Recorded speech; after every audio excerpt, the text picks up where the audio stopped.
Hi, everybody. Welcome to my next episode of The Greatest Things Ever Said. Here is a really profound one from the brilliant poet T.S. Eliot. He says, "We shall not cease from exploration, and the end of all our exploring will be to arrive where we started and know the place for the first time." Wow, what a quote that is.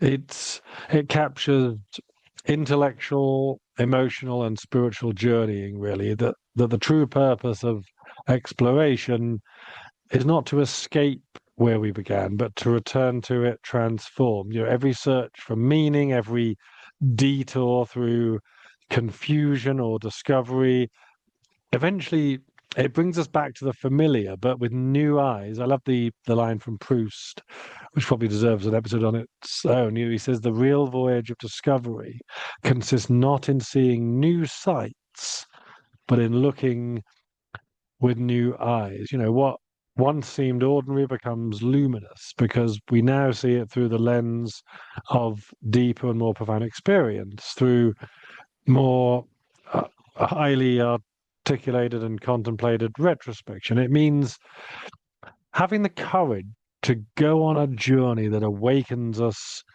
to the depth of the one we already inhabit, I suppose you could say. And if you contrast that with something like Jean-Paul Sartre's reflection in The Age of Reason, which is a book about the existentialist theme of wasted potential and regret, and the realization that time has passed without having truly lived. He has this really biting line. He says, "I have led a toothless life, a toothless life. I've never bitten into anything.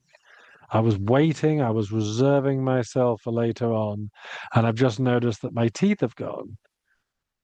And this quote reflects the stark realization of life, of an unfulfilled life due to inaction and to perpetual postponement, if you like. So, no, with Eliot, the journey outward only becomes complete when it leads us inward, if you like, when the world we left behind is finally understood for what it always was, and brought us the new vision and the new perspective. And it's not like the journey of greater understanding is a straight linear path anyway, is it? Where we stop at each place, like a train stops at the stations on a route, it's and then moves on to the next station.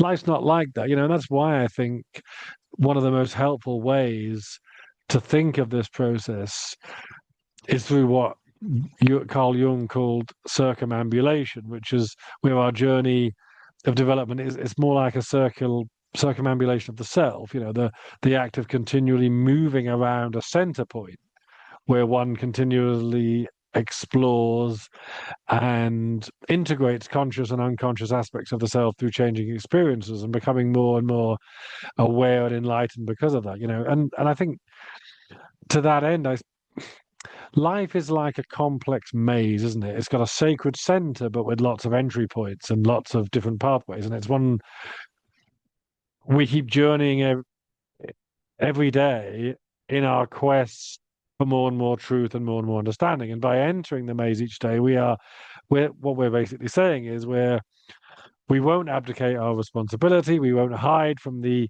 adventure of truth seeking and the deepest things it will uncover about us and about the world. Some paths become more and more familiar, and we also discover many new paths over time. But if we take the quest seriously, we will always find God at the center of everything and know that we were always created to be in a relationship with Him. So that's the profundity of the quote. We shan't cease from exploration, and at the end of all our exploring will be to arrive where we started and know the place for the first time. That's an amazing quote from T.S. Eliot, which I absolutely love. So hope you enjoyed that. Thank you for watching, and do subscribe to hear more. And we'll be back for the next one soon. Thank you.